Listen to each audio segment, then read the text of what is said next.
It's not often that you see upsets of this caliber in the playoffs, much less in 5. I mean, you had the Lakers, who we all know that were a totally different team after the stoppage, and you saw it in the seeding games. Just couldn't shoot. LeBron got old. Anthony Davis, is he even going to sign an extension?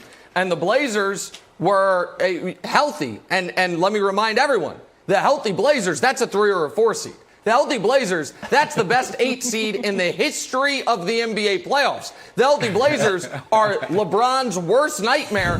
And to quote Kevin Wildes, they are the first team on I think he called it the path of destruction or something, where it was like, this could be your life, LeBron. It could be Blazers and then Rockets and then Clippers. The gauntlet of death.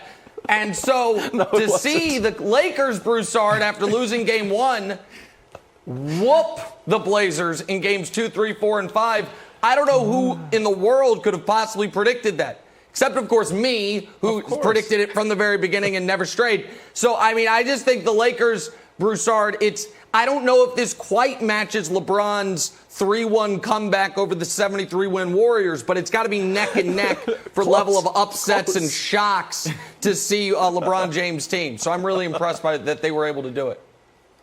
I think Nick is mistaking me for Charles Barkley, but I picked him in. Or Acho or Cowherd or any of those guys.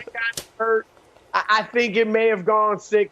But look, Nick sat here less than 10 minutes ago and chastised the Clippers for being in a tight game in the fourth quarter with the Dallas Mavericks, who had their best player. And yet he glosses over the fact that the Lakers are tied with Portland with midway through the fourth quarter, and Damian Lillard is with his son. That was a beautiful photo he sent out, too, with his son outside of the bubble. So I'm not going to make a big deal out of it.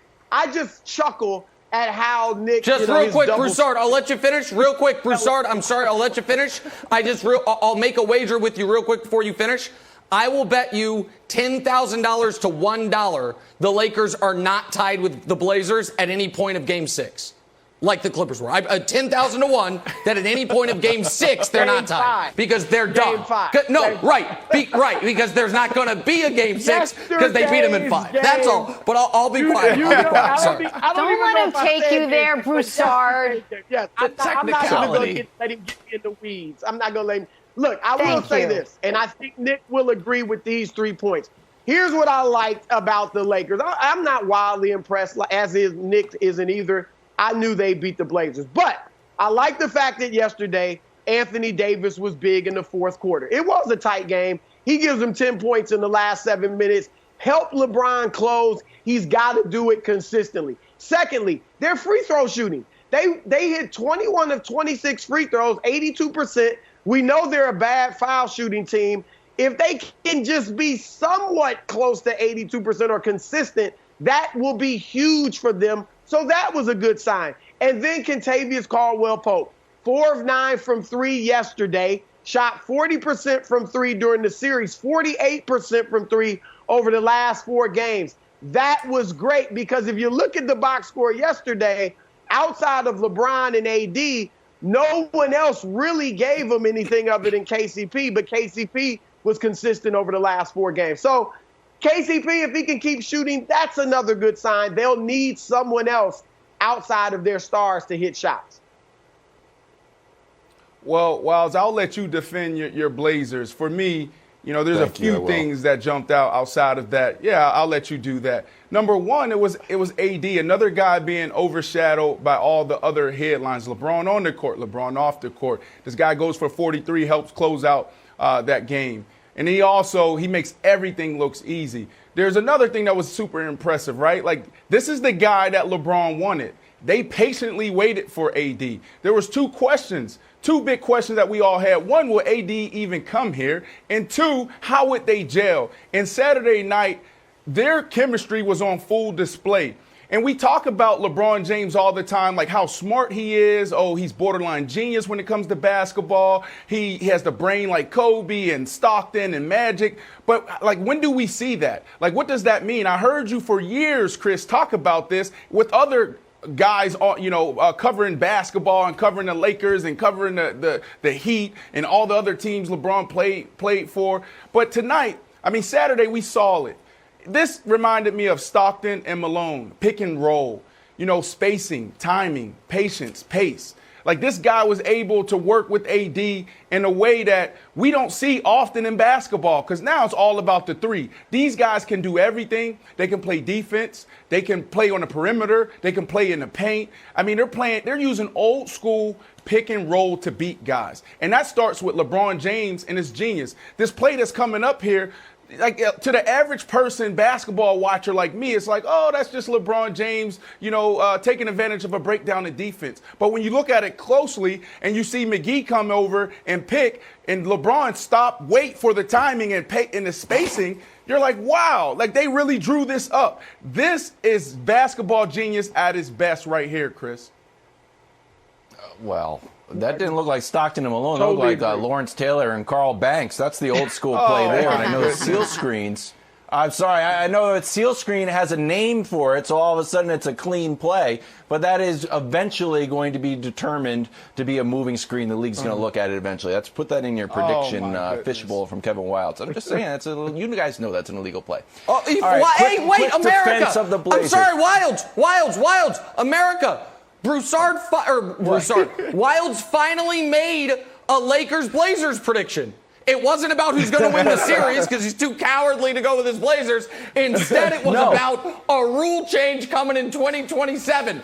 Put it in your bet book, America. Go ahead, Wildes. No, I did not. Broussard, back me up. Jenna, back me up. I said the Blazers were dangerous. It's like swimming with the sharks is dangerous. Doesn't mean every time you jump in the water, you're going to be devoured. I'm just saying it's dangerous. It's dangerous. I didn't predict, hey, Nick, if you jump in the water, you're going to lose both legs. I'm just saying it's dangerous. Keep your eyes peeled. There's sharks in the water. That's all dangerous. I'm saying about the Blazers. Yeah, that's all I'm saying. Didn't see many sharks. They weren't even dangerous. Sweep them.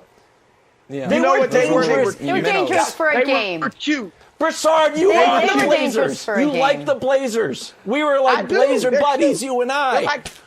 Blazer buddies. They were cute. They were nice. They were nice for the bubble regular season. They ain't put on a show, but that's all they were. And then you want me to talk about the Blazers or the Blazers? I could go either way. I'm going to talk about the Blazers. I'm going to throw it back to Broussard. I'm not. Now you guys got me all frazzled. I would throw it back to and who are the Blazers that show up next year? Broussard and I share a brain here. We're still Blazer buddies. Broussard. I don't know if Broussard Brett Brown got fired. The Sixers got eliminated. Listen, Brett Brown gets fired. Of course, Brett Brown's gonna go blow up the team. The Blazers, they don't got it. This is not a championship team. If we know the Warriors are going to be there next year, we know the Suns are ascending. Maybe the Thunder drop down, but the West is going to be tough. And I don't know if they're a Collins sprained ankle or Trevor Ariza away from really competing. I'm a rental car Blazers fan. I returned it.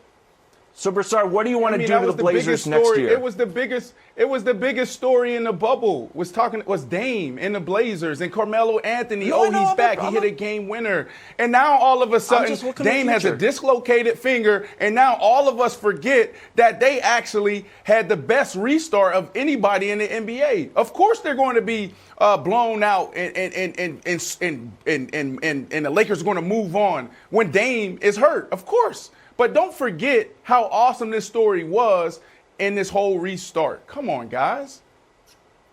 Go ahead, Broussard. Look, Terry Stotts has done a great job there as the coach, but I fear they may have gone as far as they could with him. He's been there 7 years.